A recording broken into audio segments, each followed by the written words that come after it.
వాక్యాన్ని విందాం. రెండవసారి దేవుని మందిరాన్ని పునర్నిర్మాణం చేసేటువంటి సమయంలో ప్రవచన పరిచర్య, ఇశ్రాయేలు మధ్య ప్రవచన పరిచర్య జరిగించినటువంటి దైవ సేవకులు ఇద్దరు, ఒకరు జకరియా, రెండవది హగ్గయి.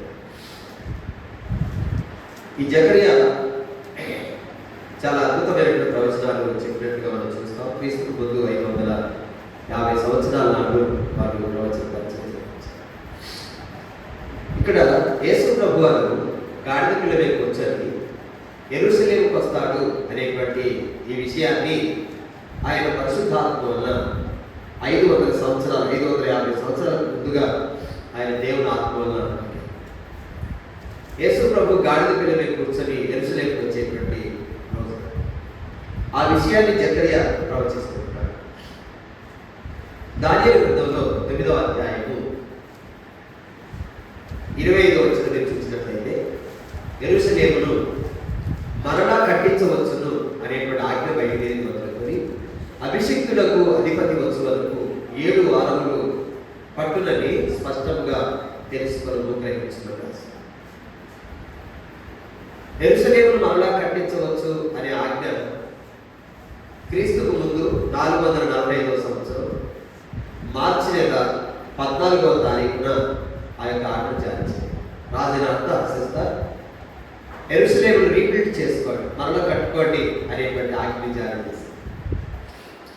ఆ రోజు మొదలుకొని అభిషిక్తుడకు అధిపతి వచ్చే వరకు, అంటే కింద అక్కడ వాక్యంలో దానియేలు గ్రంథం 9వ 25వ వచనంలో అభిషిక్తుడకు అధిపతి అంటే కింద మెస్సియా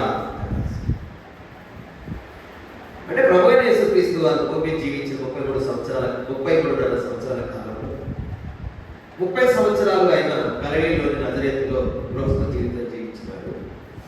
3.5 సంవత్సరాలు పరిచయం చేసినాడు. అయితే ఆయన మెస్సయ్యగా ఎవరు అంగీకరించలేదు. సమరయ స్త్రీతో ఆయన మాట్లాడుతున్న సందర్భంలో మెస్సయ్య వస్తాడని మాకు తెలుసు, ఆయన వచ్చినప్పుడు అన్ని విషయాలు మాకు తెలియజేస్తానని మేము ఎదురు చూస్తున్నాము అని చెప్పినటువంటి సందర్భంలో ఆయన అన్న మాట ఏంటంటే, నీతో మాట్లాడుతున్న నేనే ఆయన్ను, అంటే నేనే మెస్సయ్య, ఆయా మెస్సయ్య అని చెప్పారు. కనుక యేసు ప్రభు వారు మెస్సయ్యగా గుర్తించబడ్డ రోజు మట్ల ఆదివారం అనేది కదంటే, ఆయన గాడిద పిల్ల మీద కూర్చోబెట్టుకొని యెరూషలేమునకు ఊరేగింపుగా తీసుకొస్తున్నటువంటి సమయంలో దారి పొడుగున వాళ్ళు బట్టలు పరిచారు, శుభ్రమైనటువంటి బట్టలు. ఆ బట్టలు పరిచినప్పుడు ఆ బట్టల మీద గాడిద నడుచుకుంటూ వచ్చింది. చివరికి బట్టలు అయిపోయిన తర్వాత వాళ్ళు ఏం చేశారంటే ఖర్జూరపు బట్టలు తీసుకుని వచ్చి దారి పొడుగున పరిచినారు. అందుకే బట్టల ఆదివారం, పామ్ సండే అని పిలుస్తారు.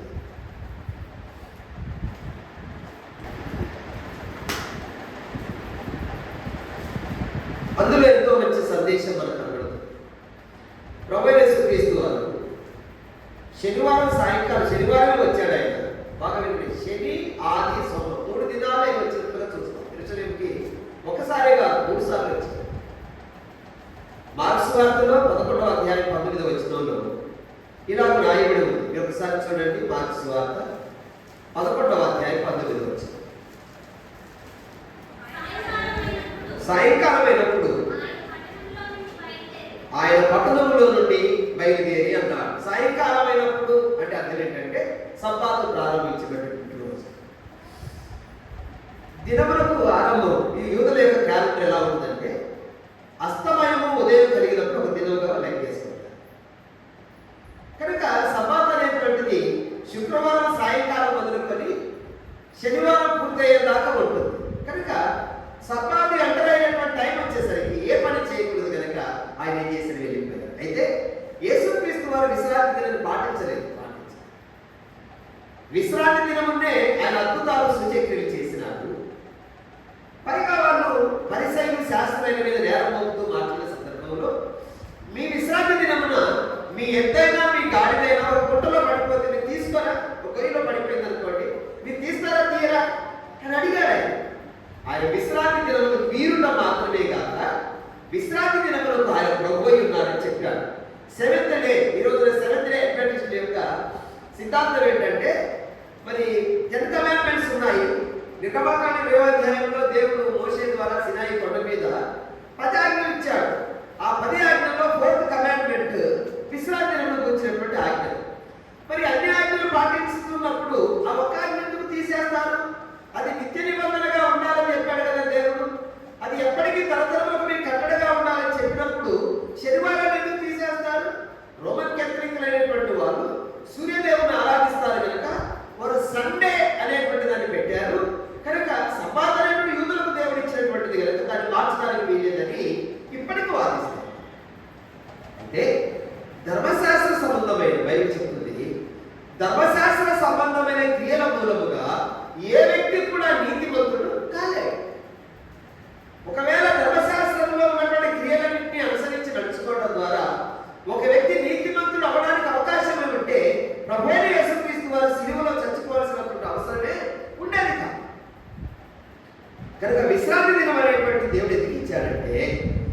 విశ్రాంతి కానీ, మన అమావాస్య కానీ, మన పండుగ దినములు ఇవన్నీ యేసయ్యలో ఉన్నాయి. యేసయ్యలో ఉన్నాయి. కొలస్సీలకు రాసిన పత్రికలో మీరు చూసినట్లయితే దయచేసి కొలస్సీ పత్రికలోకి రండి. అక్కడ ఇలా మనం చూస్తాం. 16 కాబట్టి అన్నపానముల విషయములోనైనను, పండుగ, అమావాస్య, విశ్రాంతి దినములు వాటి విషయములోనైనను మీకు తీర్పు తీర్చే ఎవరికి అవకాశం ఇవ్వకూడదు. ఇవి రాబో వాటి ఛాయయే కానీ నిజ స్వరూపము క్రీస్తులో ఉన్నది. మన విశ్రాంతి యేసయ్యలో. విశ్రాంతి దినం అనేటువంటి దాన్ని ఎందుకు దేవుడు ఇచ్చాడంటే మనకు నిజమైన విశ్రాంతి యేసయ్యలో. మత్తయి సువార్త 11:25 ప్రకారంగా ప్రయాసపడి భారం మోసుకొచ్చున్న సమస్త జనులారా నా యొద్దకు రండి, నేను మీకు విశ్రాంతిని కలుగజేస్తాను. ఆయన యొద్దకు వచ్చిన వానికి విశ్రాంతి. యెషయా గ్రంథం 26వ అధ్యాయం కూడా వచ్చిన ప్రకారంగా ఎవరి మనస్సు నీ యందు ఆనుకొనునో, ఎవరి మనసు నీ మీద ఆనుకొనునో వాటి పూర్ణ శాంతి గల వారిగా కాపాడుదువు. ఆయన యొద్దకు వచ్చిన వారికి విశ్రాంతి, ఆయన మీద ఆధారపడిన వారికి పూర్ణ శాంతి, ఆయన యొద్దకు చేరుకున్న వారికి నిత్య విశ్రాంతి. ప్రకటన గ్రంథంలో 13వ అధ్యాయం 14 వచ్చిన రాయబడి ఉంటుంది. అవును నిజమే, వారు తమ ప్రయాసమును మాని విశ్రాంతి పొందుతారు. వారి క్రియలు వారి వెంట పోవును. వారి వెంట వెళ్తారు. అంటే ఆ యొద్దకు వెళ్ళిన వారికి చెప్పండి ఏ విశ్రాంతి దొరుకుతుంది? నిత్య విశ్రాంతి. 14వ అధ్యాయంలో 13 వచ్చింది. ప్రకటన గ్రంథం 14:11 ఆ మాట. కనుక విశ్రాంతి దినం అనేటువంటిది యేసు ప్రభువులో మనకు విశ్రాంతి ఉన్నది అని చూపించడానికే తప్ప అది లెటర్లుగా మనం ఆచరించాలి. ఎందుకంటే అది ఎవ్వరు కూడా లెటర్లుగా ఆచరించలేదు. అసలు విశ్రాంతి 7th డే ఆచరించేటువంటి వాళ్ళు కూడా, 7th డే వర్షిప్ చేసుకునే వాళ్ళు కూడా మరి వాళ్ళు ఎవరు కూడా పోయి రాజేయకూడదు.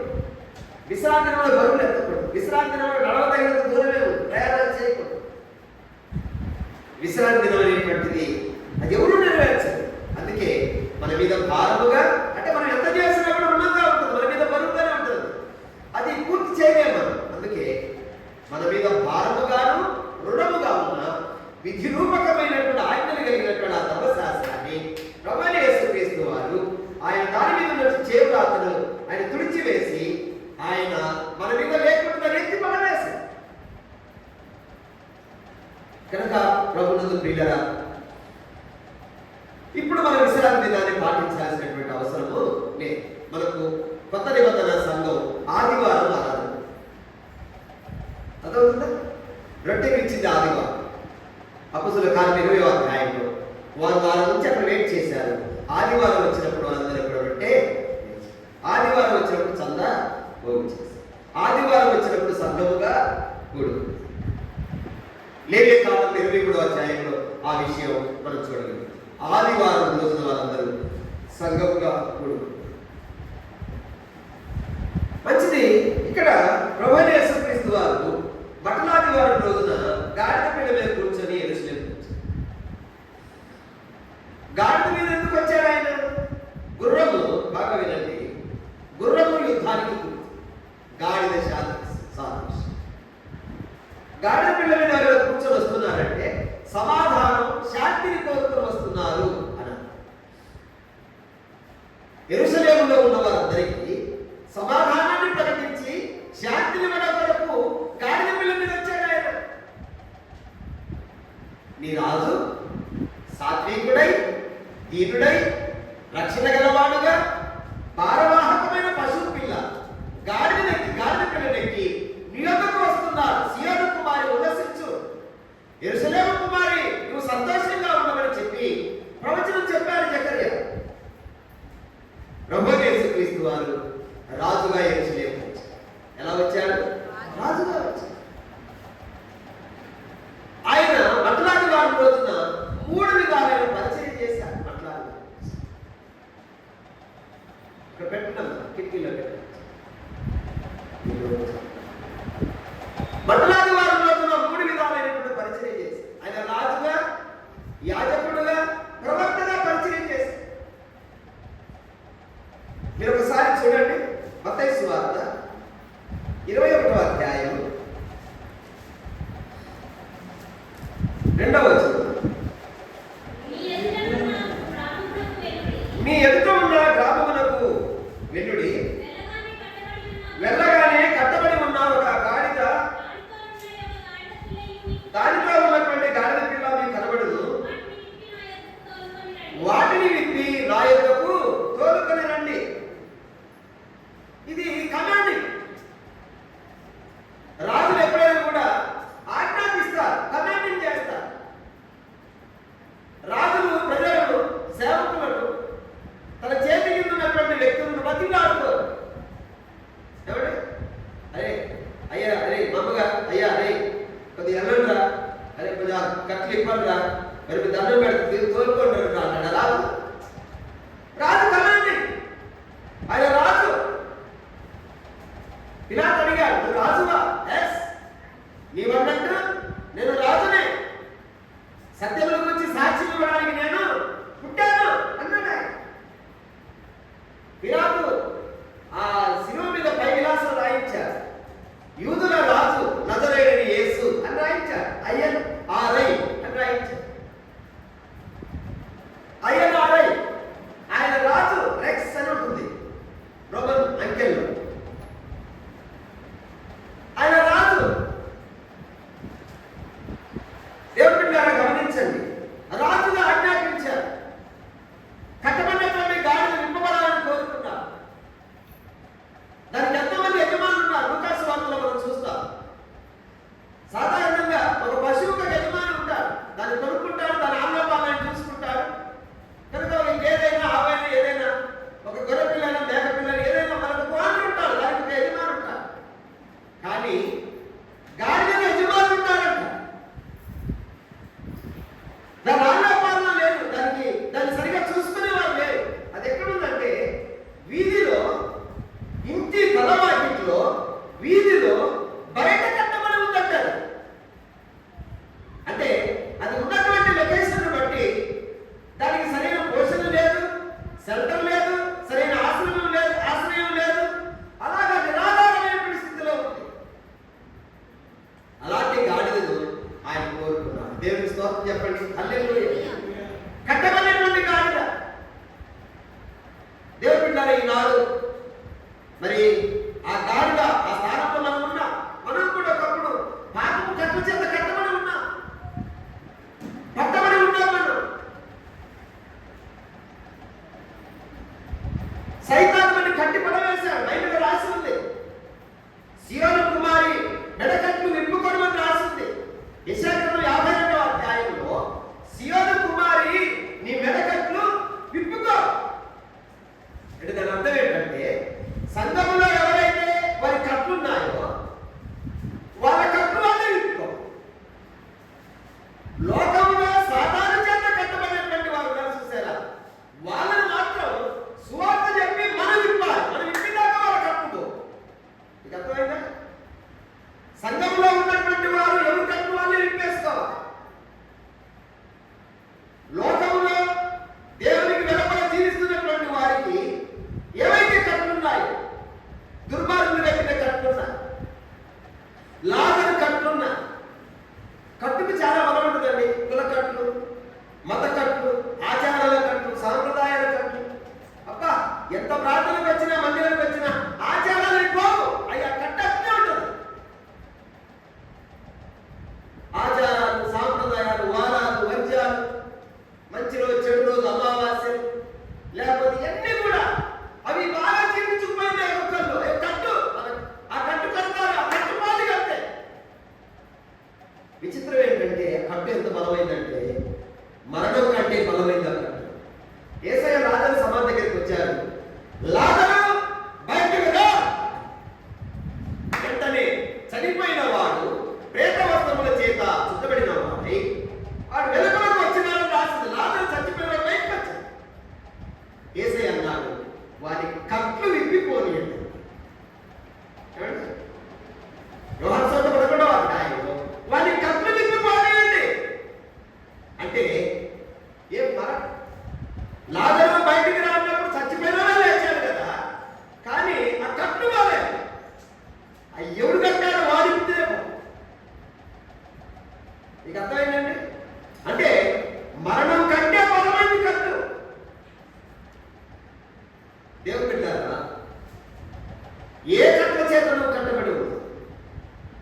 నువ్వు ఇవ్వబడాలని దేవుడు కోరుతున్నాడు. దుర్మార్గులు కట్టిన కట్నం రాస్తుంది యెషయా ప్రవచన గ్రంథం 55వ అధ్యాయం. ఈరోజు నేను 3 విషయాలు మీతో పంచుకొని ఈ వాక్యాన్ని ముగిస్తాను.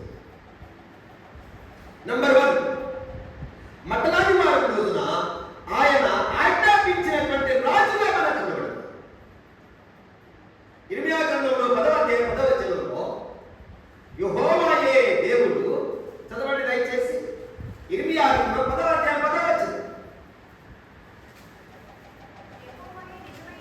యెహోవాయే నిజమైన దేవుడు, ఆయనే జీవము గల దేవుడు, సదాకాలము ఆయన రాజు. ఎంతకాలం రాజు? ఇప్పుడు ఈ లోకంలో రాజ్యాలు రాజులు కొంతకాలం పరిపాలిస్తారు, తర్వాత లేకుండా పోతారు. యెషయా గ్రంథంలో 6వ అధ్యాయంలో యెషయా ప్రవక్త దర్శనం చూస్తున్నారు. రాజైన ఉజ్జియా మృతి నొందిన సంవత్సరమున అత్యున్నతమైన సింహాసనం మీద ప్రభు ఆసీనుడై ఉండగా చూచితిని అన్నారు. ఏమంటే నువ్వు ఎప్పుడు చూసావు, ఏ టైంలో చూసావు, ఎవరి కాలంలో చూసావు, ఎవరు చచ్చిపోయినప్పుడు చూసావు అడుగుతావు యెషయా. మరి ఎందుకు మాట్లాడాడు?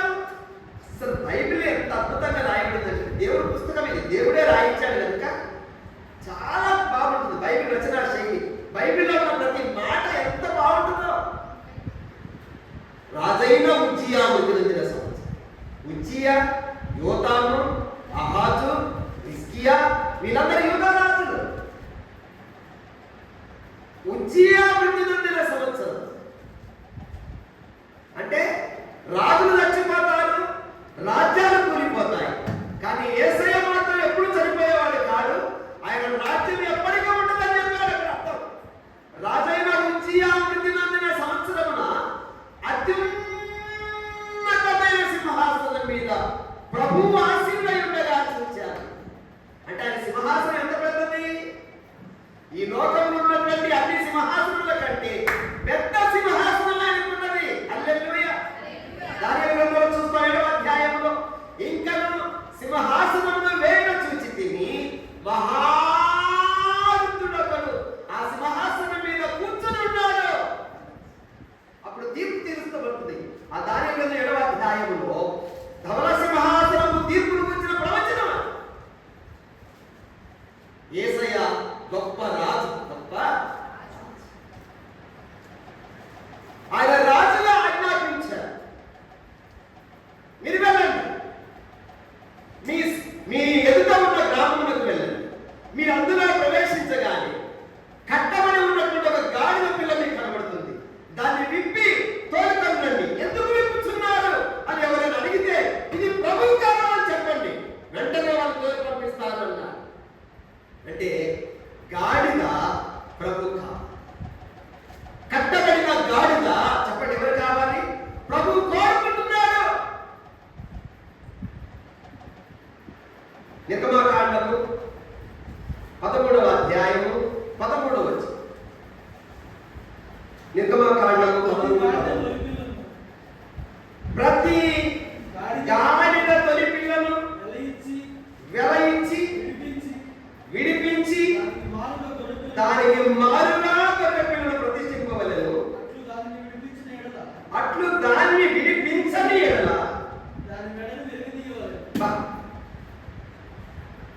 ప్రతి జంతువుల్లో, ప్రతి పశువుల్లో తొలుచూలో పుట్టిన దానికి తొలుచూలో పుట్టిన దాన్ని ప్రభువు ప్రతిష్ఠించాలని రాస్తుంది. గాడి దగ్గరికి వచ్చేసరికి అలాగే రాయలేదు. ఏమిటంటే గాడిదకు బదులుగా గొర్రె పిల్లను ప్రతిష్ఠించాలి. ఒకవేళ దాన్ని విడిపించబట్టకపోతే చెప్పాడు క్లియర్గా, దాన్ని మెడను విరగదీయాలి. గాడిద మెడలు ఏం చేయాలి? విరగదీయాలి. అయితే విషయం ఏంటంటే మెడ విరగదీయబడవలసినటువంటి గాడిదకు బదులుగా మన కొరకు చూడండి సినిమా గాడిద, అది హల్లెలూయా. కట్టబడిన గాడిద, మురికి మూటలు మోసిన గాడిద, ఇసుక బస్తాలు మోసిన గాడిద, తిరగతనాలు మోసిన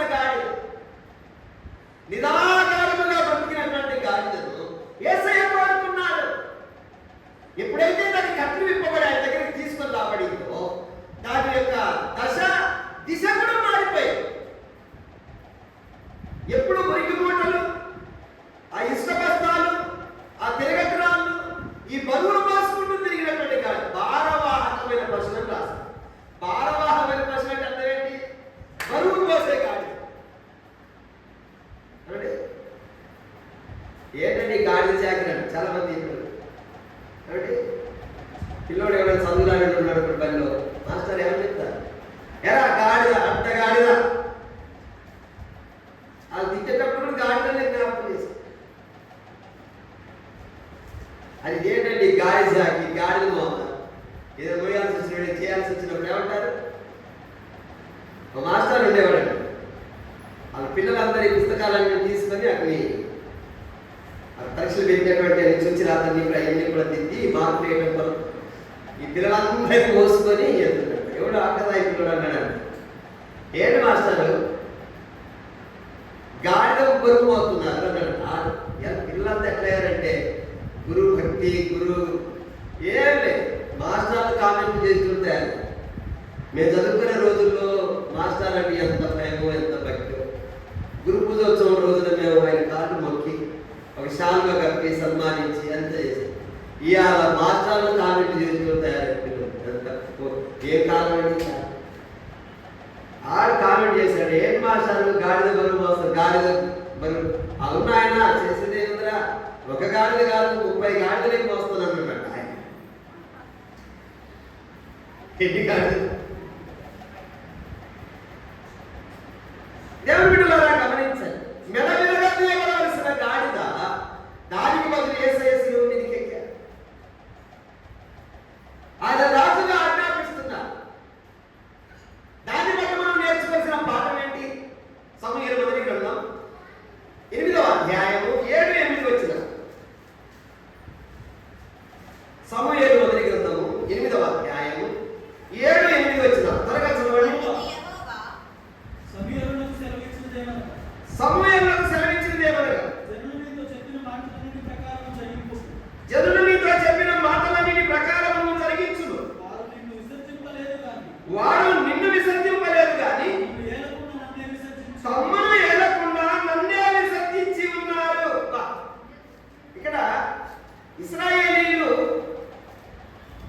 తమకు ఒక రాజు కావాలని సమూయేలు దగ్గర వాళ్ళు అభ్యర్థించినప్పుడు సమూయేలు బాధపడ్డారు. ఎందుకంటే దేవుడు చెప్పాడు, వాళ్ళని ఏలుబడి చేద్దామని, నేనే వారికి రాజుగా ఉండి వాళ్ళని ఏలుబడి చేయాలని, వాళ్ళని నడిపించాలని, నా అధికారం కింద, నా పెద్దల కింద వాళ్ళు కొనసాగాలని నేను అనుకున్నాను. వారు నన్ను విసర్జించి ఒక మానవ మాత్రం ఒక రాజు వాళ్ళ కావాలని కోరుకుంటున్నారయ్యా అని దేవుడు సమూయేలుకు చెప్పినప్పుడు సమూయేలు ఒక రాత్రంతా బాధపడ్డాడు, చాలా వేదన చెందాడు. నువ్వు బాధపడద్దు, వాళ్ళు ఎలాగైతే రాజు కావాలంటున్నారో అలాగే రాజును నియమించు. వారు నిన్ను విసర్జించడం కాదయ్యా, తమ్మును ఏలకుండా నన్నే విసర్జించారు. అంటే దేవుడి ఉద్దేశం ఏంటి? వారందరినీ కూడా ఆయన ఏం చేద్దామనుకుంటున్నాడు? ఏలాలి, మనందరినీ ఏలుబడి చేయాలనే ఉద్దేశం. సామెతల గ్రంథం 3వ అధ్యాయం, సామెతల గ్రంథం 3వ అధ్యాయం 5వ వచనంలో 2వ భాగం చదవండి. నీ ప్రవర్తన అంతటి యందు ఆయన అధికారానికి ఒప్పుకో. దేని మీద ఆయన అధికారానికి ఒప్పుకోవాలి? నీ ప్రవర్తన అంతటి మీద. అంతేకాదు పేతురు రాసిన మొదటి పత్రిక 3వ అధ్యాయం 16వ వచనంలో చూడండి, ఆఖరి లైన్, మీ హృదయముల యందు క్రీస్తును ప్రభువుగా ప్రతిష్ఠించుడి. ఏమండి, మన హృదయాల్లో క్రీస్తును ఎలా ప్రతిష్ఠించుకోవాలి? చెప్పాలి మీరందరూ. ఎలా ప్రతిష్ఠించుకోవాలమ్మా? ప్రభువుగా. ప్రభు అంటే అర్థం ఏంటి? పరిపాలించువాడు. మనం ఆయన ప్రభు అంటాం కానీ ఆయన పరిపాలనకు అప్పగించుకోం. మన జీవితాలకు మనమే ప్రభు, మన కుటుంబాలకు మనమే ప్రభువులో. మనం ఏదైనా తలపెట్టుకొని జరిగించాలంటే వాటికి మనమే ప్రభువులో తప్ప, ప్రభు అంటే ఏదో మాట వరుసకు ఒక అలవాటుగా ఆనవాయితీగా ప్రభు అంటామే తప్ప ఆయన అధికారాన్ని పూర్తిగా అప్పగించుకోం. మనం లోతున్నాడు, సొదొమ తగలబడిపోయే పరిస్థితి వచ్చింది. దేవుడు పంపిన దూతలు ఆ విషయాన్ని వాళ్ళకి చెప్పి బయటికి వెళ్ళమని చెప్పి తొందర పెడుతున్నారు. చివరికి వాళ్ళు ఏం చేస్తున్నారు? లోపు చేయి పట్టుకున్నారు. ఆ కుమార్తెలు వాళ్ళందరూ చేతి లాక్కొచ్చారు, బయటికి లాక్కొచ్చారు. అప్పుడు దూత చెప్పిన మాట, దేవుడు చెప్పారు వాళ్ళు, ఇదిగో మీ కనబడుతున్నటువంటి ఆ కొండకు పరిగెత్తుకొని వెళ్ళండి, మీరు మీరు రక్షించబడినట్టుగా ఎక్కడో పరిగెత్తుకొని వెళ్ళండి. లోతన్న మాట ఏంటి తెలుసా? ఆదికాండం 19 ఆదికాండం 19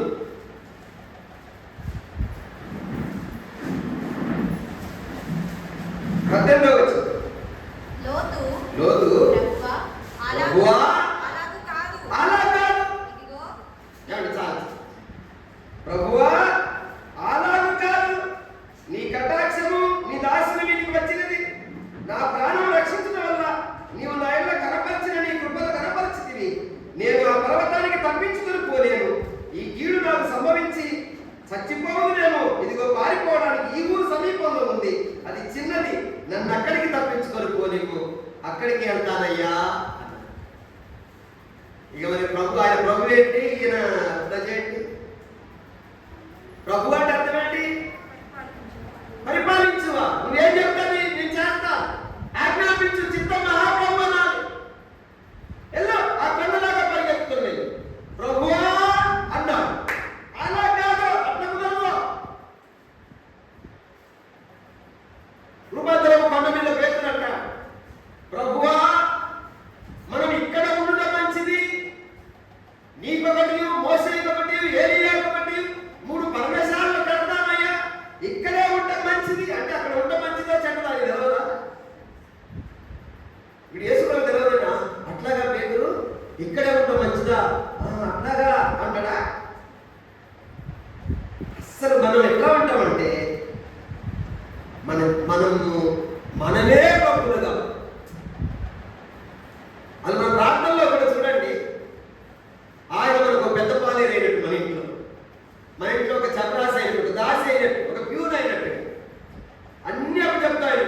ప్రభువా రాత్రి అంతా కాపాడినా వందనాలు, ఒక ముక్కానికి వేసి, మరి ఈరోజు చాలా పనులు ఉన్నాయి నాయన, అగో ఆ పని ఉంది, ఈ పని ఉంది, ఈ పని ఉంది, ఆ పని ఉంది, ఆ ప్రయాణం ఉంది, ఈ ప్రయాణం ఉంది, ఇక్కడికి వెళ్ళాలి, అక్కడికి వెళ్ళాలి, అది చేయాలి, ఇది చేయాలి, నన్ను జాగ్రత్తగా చూసుకో, పనులన్నీ అయ్యేటట్టుగా చేయి, మరి ఏది ఎదురు రావద్దునా, అన్ని సక్రమంగా జరగాలి, అన్ని చూసుకోవాలి, మళ్ళీ నేను క్షేమంగా ఇంటికి వచ్చినట్టు చూసుకో, నా ప్రయాణానికి ఇబ్బంది కలుగుతుంది, ఎండదెబ్బ తగలుతుంది, ప్రయాణానికి వెంటనే బస్సు దొరకాలి, వెంటనే దొరకాలి, నేను లేటుగా పోతున్నా కానీ బస్సులు మాత్రం నువ్వు ముందుకు రప్పియాలి.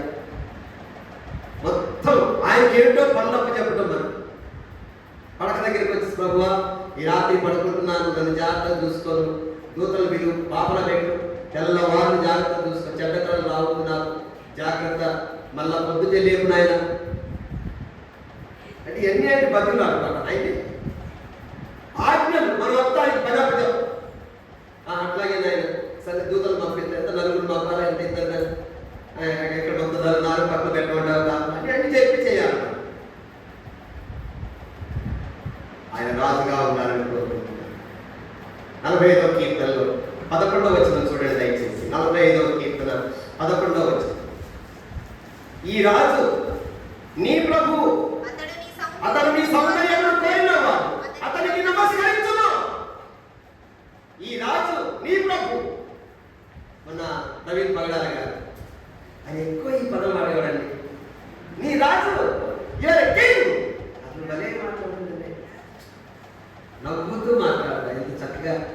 అది నిజంగా ఎట్లా చేతులు వచ్చాయి చంపేయడానికి. కానీ ఇప్పుడు పోస్ట్ మార్టంలో తెలిసింది ఏంటంటే డ్రంక్ అండ్ డ్రైవ్లో ఆయన ప్రమాదవశాత్తు బండి ప్రమాదం చచ్చిపోయాడని రిపోర్ట్ ఇచ్చారు. ఎంత భయంకరమైనటువంటి అబద్ధాలు చెప్పండి. అంటే అసలు ఎక్కడున్నామో మనం చెప్పండి. అసలు ఏమండి అంటే తాగి హైదరాబాద్ నుంచి రాజమండ్రి దాకా వచ్చాడండి బండి, తోలుకొచ్చుకొని బండి చక్కనెత్తి పడుకొని దాన్ని బయట కప్పుకున్నాడా దుప్పట్లాగా. ఏం మాట్లాడుతున్నారండి అసలు? మరి ఆయన టీషర్ట్ మీద, ఆయన వేసుకున్న టీషర్ట్ మీద పూటకాలు, రక్తంతో ఉన్న పూటకాలు వచ్చేక్కడిది.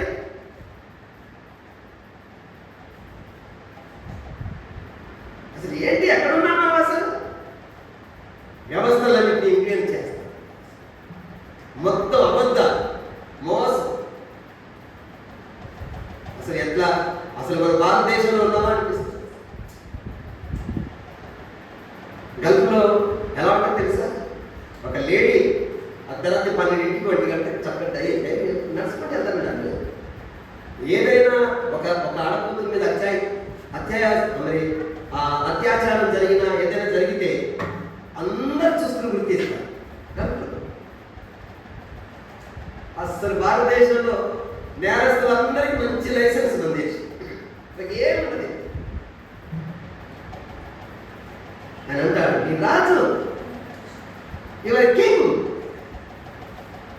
నీ రాజు, నీ ప్రభు నీ సౌందర్యాన్ని కోరా.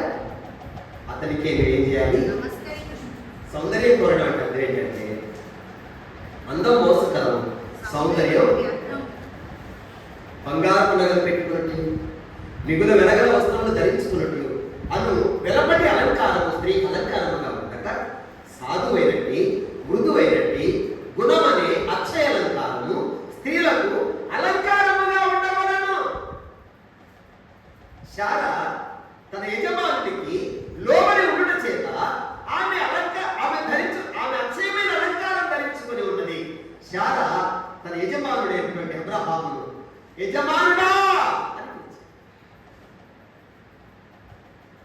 అంటే గుణం అనేటువంటి అక్షయం.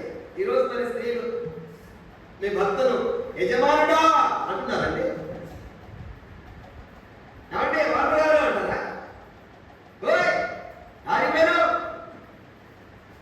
ముఖ్యంగా ఈ మహిళా మండలి వచ్చి డ్వాక్రా గ్రూపులు వచ్చిన కాలం నుంచే అస్సలు మగవాళ్ళు లెక్కే చేస్తాడు. వీళ్ళు పెద్ద ఏంటో ఫైనాన్స్ మినిస్టర్ లాగా ఫైల్ పట్టుకొని సెక్రటరీ, ప్రెసిడెంట్, సెక్రటరీ ఒక ఫైల్, వీళ్ళు డబ్బులు కథా కామామి, వీళ్ళు బ్యాంకు పోవటం, మేనేజర్ గారిని లోన్ అడగడం, ఆ లోన్ డబ్బులు పంచుకోవటం, ఆ సాయంత్రం దాకా అయితే ఏమయ్యా ఈరోజు లోన్ ఇస్తున్నారు మేనేజర్ గారు, మేము రావడం లేట్ అయితే కానీ ఆ వాషింగ్ మిషన్లో బట్టలు తీసి ఆరబెట్టి పిల్లలు వస్తే వాళ్ళకి స్నానం చేసి గ్లాసు బియ్యం కడిగి అన్నం పెట్టి కూరగాయలు ఉన్నాయి కానీ చూసి కడిగి కూర తయారు చేసి నేను వచ్చేదాకా నీళ్ళు పెట్టవచ్చు. ఇది ఏం పని అని నాకు అర్థం కాదు. బైబిల్ అట్లా ఉందా? మొగలికి పనులు చెప్పమని ఉన్నాయా? మాట్లాడండి. బైబిల్లో శారం ఏం చెప్పింది? పేతురు రాసినటువంటి పత్రిక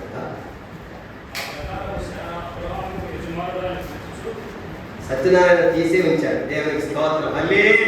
చదువే ఆ ప్రకారం వచ్చిన చెప్పు ఒకసారి. 3వ అధ్యాయం పేతురు రాసిన మొదటి పత్రిక 3వ అధ్యాయం 6వ వచనం. ఆ ప్రకారం శారా అబ్రహామును యజమానుడని పిలుస్తూ అతనికి లోబడి ఉండను. మీరును యోగ్యముగా నడుచుకొనొచ్చు, ఏ భయమునకు బెదరక ఉన్న ఆమెకు పిల్లలగుతారు. ఎంత లోబడిందండి శారా. ఆదికాండం 18వ అధ్యాయంలో అబ్రహామేమో ఎండవేళ గుడారపు వాకిట్లో ఉన్నాడు, శారమేమో వంటగదిలో ఇంట్లో ఉందండి. అసలు వాళ్ళు ఎప్పుడు ఇద్దరు ఒక దగ్గర ఇద్దరు కలిసి ఉండేవాళ్ళు. ఆ రోజు సంథింగ్ ఏదో మొత్తానికి గొడవైంది. ఆయన ఎండలో గుడారపు వాకిట్లో ఉన్నాడు, ఆయన ఇంట్లో ఉందా. వాళ్ళు బహుశా వాళ్ళు పోట్లాడుకొని ఉంటారు. ఏదో గొడవ జరిగింది, సంథింగ్ ఏదో జరిగింది. ఆ టైం చుట్టాలు దిగాయి. నిజంగా భార్య భర్తలు పోట్లాడుకున్న రోజు చుట్టాలంటే ఎంత బాగుంటుందంటారు? మాట్లాడండి మీరు. అస్సలు అబ్రహాం ఇంకా ఏం చేయాలంటారు కాదు. ఏమా శారమా 3 మానికల మెత్తని పిండి తీసుకొని రొట్టెలు చేయమ్మా. అట్లాగేనండి.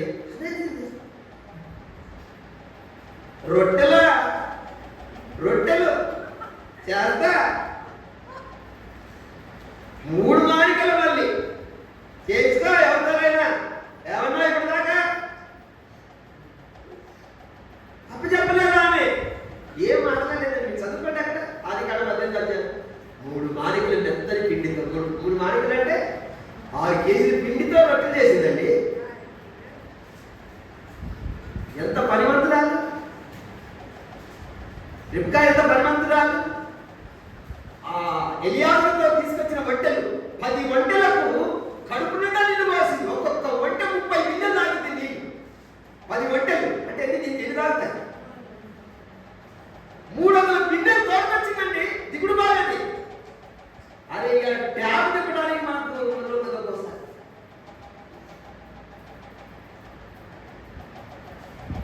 మా అమ్మాయిని ఇస్తాను కానీ మరి మీ ఇంట్లో ట్యాప్ పైన పెట్టించారా? వాషింగ్ మిషన్ ఉందా మీకు? ఇంకేమేమి మిషన్లు ఉన్నాయి?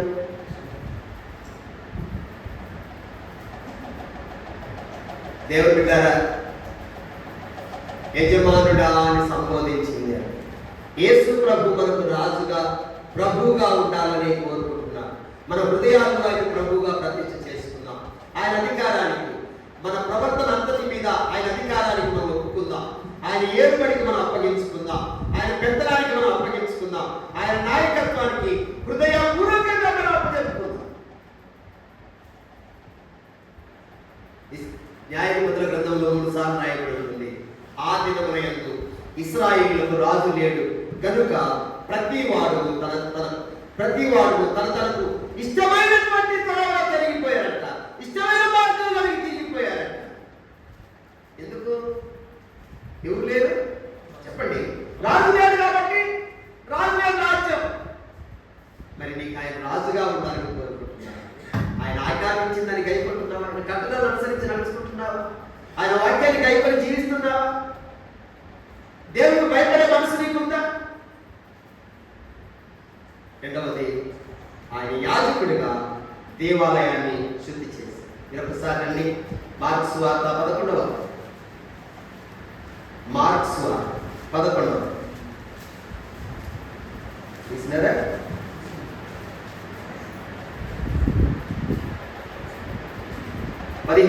వారు యెరూషలేమునకు వచ్చినప్పుడు దేవాలయంలో ప్రవేశించి దేవాలయంలో క్రయ విక్రయములు చేయవారిని వెళ్ళగొట్టనారంభించి రూకలు మార్చువారి బలలను గువ్వలమ్మే వారి పీఠంలో పడద్రోసి దేవాలయము గుండా ఏ పాత్ర అయినను ఎవరిని తెలియకుండాను.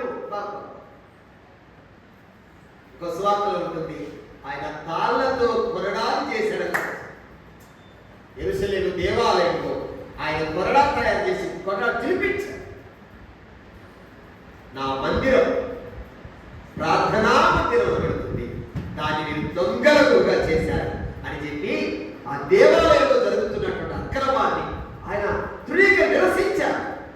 బల్లలు పడద్రోశారు, రూకలు చల్లేశారు, పశువులు బయటకు గెంటేశారు, ఆ భావనాలు గువ్వలు విప్పారు.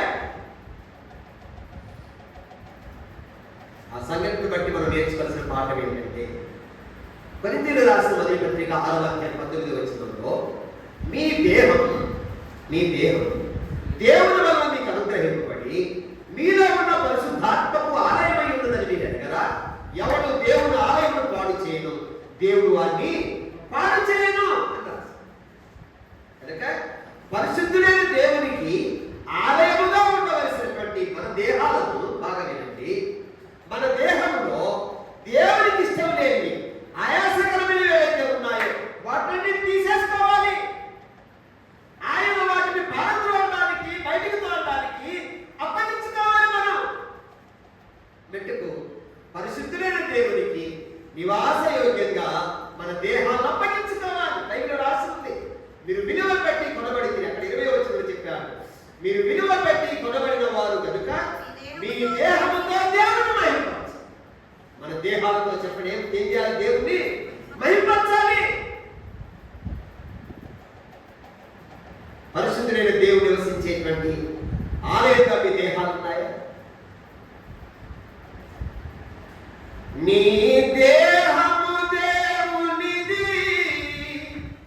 శుద్ధాత్మకు నిలయమది. నీ దేహము దేవునిది, శుద్ధాత్మకు నిలయమది.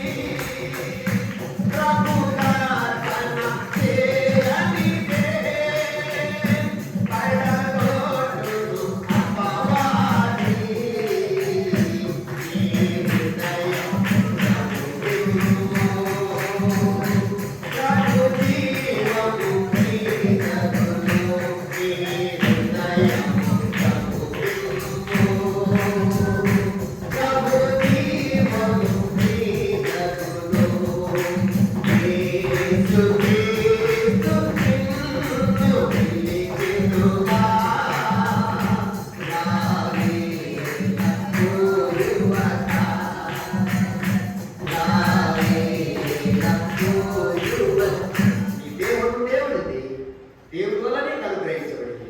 దేవుడు పరిశుద్ధాత్మగా ఆలయమైన ఉండాల్సినటువంటి దేహాన్ని దేవుడు నివసించేటువంటి ఒక దేవాలయంగా ఉంచు. మన అవయవాల్లో భోగేచ్చలు, మన కళ్ళల్లో పాపము, మన చెవుల్లో పాపము.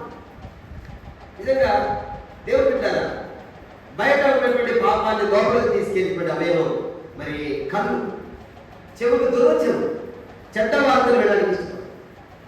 లోపల ఉన్న పాపాన్ని బహిర్గతం చేసే అవయవం నాలుగు.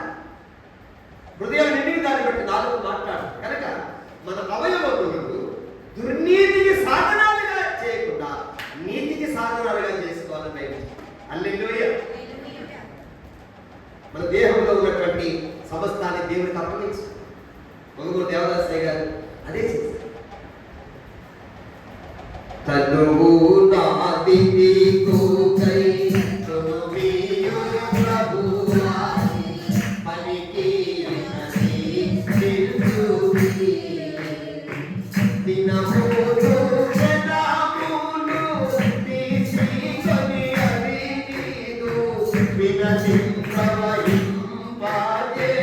యను శక్తి నీవు తనువు నాది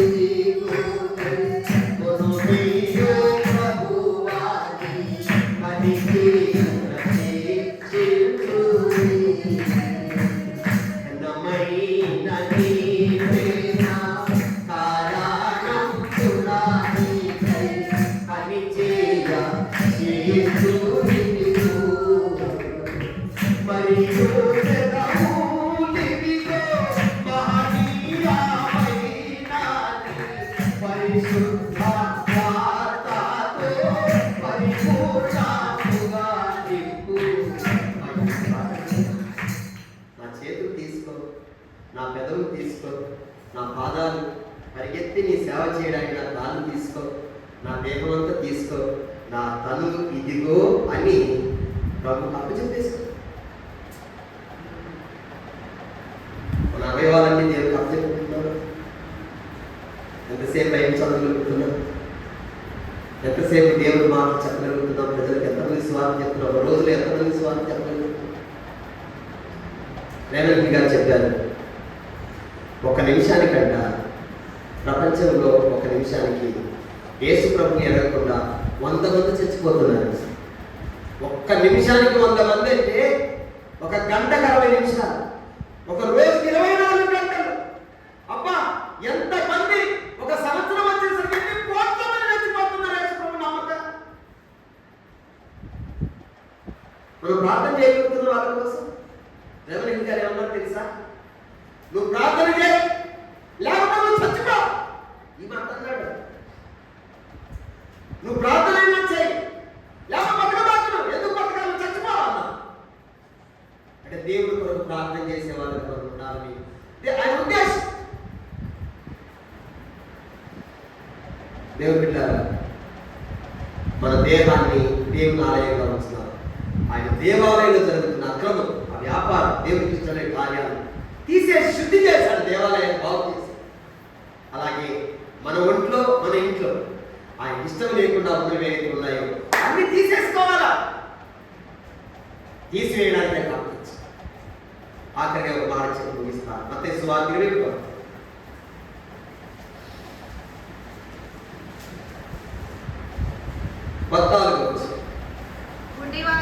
గుడ్డివారును కుంటివారును దేవాలయంలో ఆయన యొద్దకు రాగా ఆయన వారిని స్వస్థపరచెను. హల్లెలూయా. గుడ్డివారును కుంటివారును దేవాలయంలో ఆయన యొద్దకు రాగా ఆయన వారిని ఏం చేశాడు? స్వస్థపరిచాడు, బాగు చేశాడు.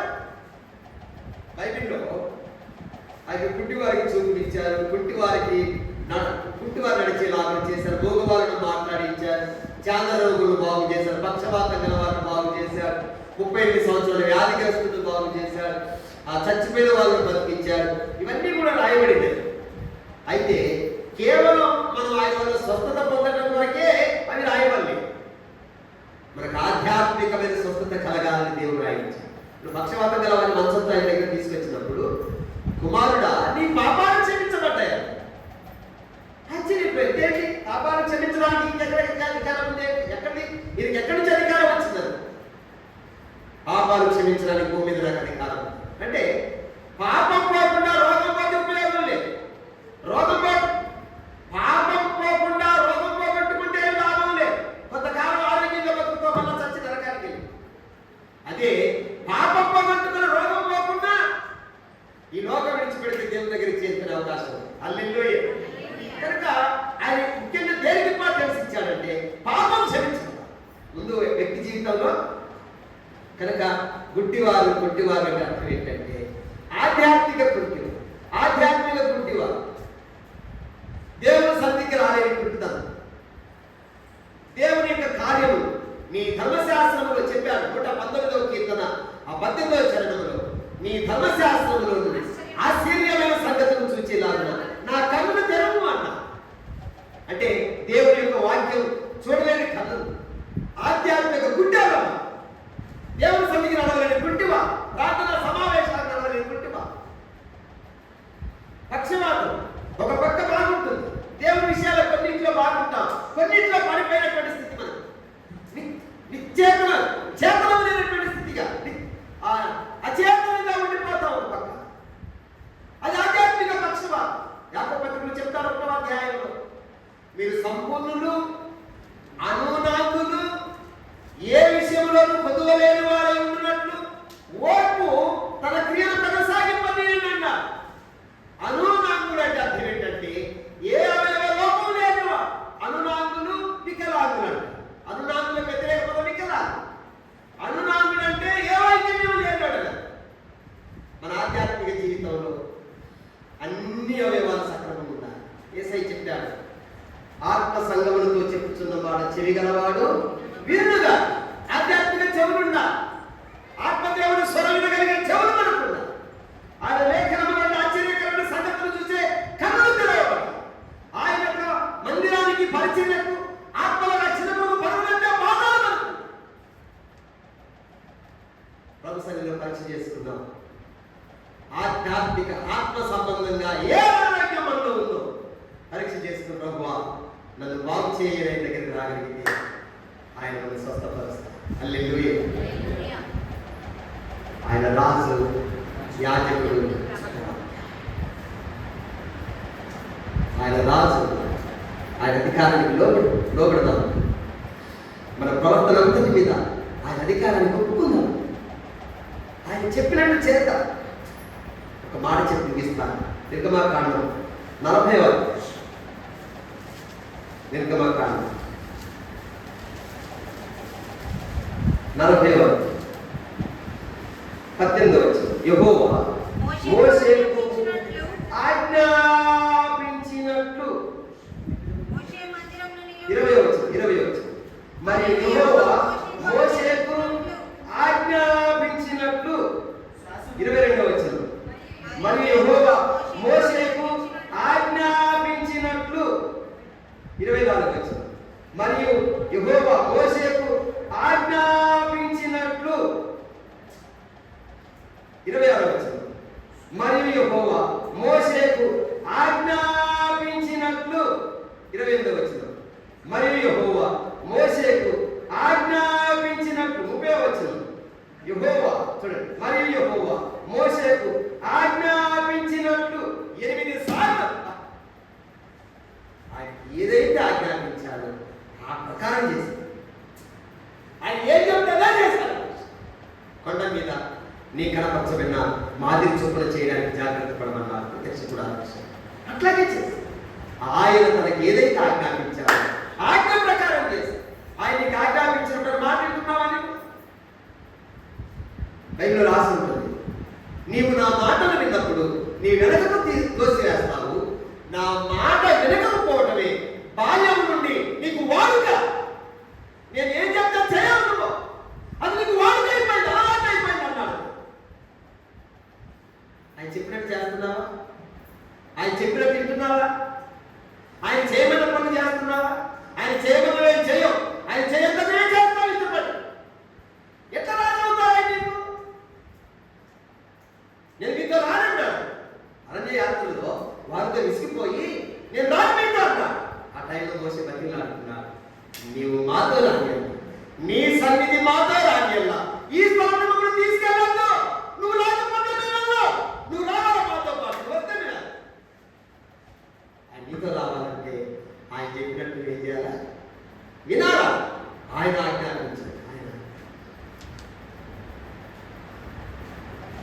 అట్లా ఆదివారం రోజున యేసయ్య ఎలా కనబడ్డాడు చెప్పండి. ముగిస్తాను. అందరు నోరు తెరిచి రాజుగా, అందరు చెప్పండి, నోరు తెరిచి అందరు చెప్పండి, సిస్టర్స్ బ్రదర్స్ అందరు. ఆయన ఎలా కనబడ్డాడు? రాజు, యాజకుడు. ఆయన రాజుగా కనబడి ఏం చేశాడు? కమాండ్. వెంటనే ఏం చేశాడు? ఎస్ ఎలాంటి ఇప్పండి అంటే ఏం చెప్పితే ఆయన ఏం చెప్తే పేతురు గాలం తీసుకొని సముద్రానికి వెళ్ళి గాలై చేప దొరికింది, నోరు తెచ్చుడు, డబ్బులుంటాయి, పట్ట నీకు నాకు పండుగ. ఏ ప్రభావం మరి నీకు ఆ గాలాలు సంగతి నీ గల నాకు మొత్తం తెలుసు. నేను పుట్టి పెరిగిందే ఆ చేపలలో. గాఢం సముద్రం ఎందుకు ఆగిందయ్యా నాకు అర్థం కాదు. పోనీ ఆగింది అనుకోని వెళ్తాను, గాలం వేస్తాను, పడింది పడిన మాత్రం చేప పడుకుంటా మనమైతే అడిగండి అడుగుతాం కదా మనం. మాట్లాడేటండి అడిగాడు పేతురు, చెప్పాడు వెళ్ళినవాడా. ఎందుకంటే పేతురుకు నమ్మకం ఆయన మారలేదు. రాత్రి అంతా చేపలు పట్టిన తర్వాత ఇదిగో మీ దోణిని తరి నుండి కొంచెం లోతుకు నడిపించి చేపలు పట్టడానికి ఇప్పుడు వదలేమంటే నడుస్తాడు. ఏలినవాడ రాత్రంతా మేము ప్రయాసపడింది కానీ మాకు ఏమీ దొరకలేదు. అయినా సరే నీ మాట చొప్పున వదలేస్తాను నేను. హల్లెలూయా. నువ్వు చెప్పినా వదిలేస్తాను. ఇదిగో రాత్రి నేను పట్టాను, నాకేం దొరకలేదు. మీరు ఓ చేపలారా ఆయన చెప్పారు వదిలేస్తున్నానే వేసుకుంటాను. ఊరిని చేపలు చల్లకుండా ఆ సరస్సులోని చేపలు వచ్చి పడ్డాయి, మొత్తం వచ్చి పడ్డాడు వాళ్ళు. దేవుని స్తోత్రం చెప్పండి. హల్లెలూయా. ఆయన చెప్పినట్టు చేస్తే రిజల్ట్స్ ఉంటాయి, మంచి ఫలితాలు ఉంటాయి. ఆయన చెప్పిన మాటలు విందాం. ఆయన రాజుగా ప్రభువుగా మనకు మన సమస్త ప్రవర్తన మీద ఆయన అధికారం పెట్టుకుందాం. దేహం అనేటువంటి దేవాలయంలో ఆయనకి ఇష్టం లేని వాటిని తీసేసుకుందాం. మనలో ఉన్న ఆధ్యాత్మిక అనారోగ్యం ఏదైతుందో ఆయన దగ్గరికి వచ్చి ఒప్పుకుందాం. ఆయన చేత స్వస్థత ఉంది, ఆరోగ్యవంతులుగా, ఆధ్యాత్మికంగా ఆరోగ్యవంతులుగా జీవితాం. దేవుడి వాక్యాన్ని మనం ఇంట్లో దీవించి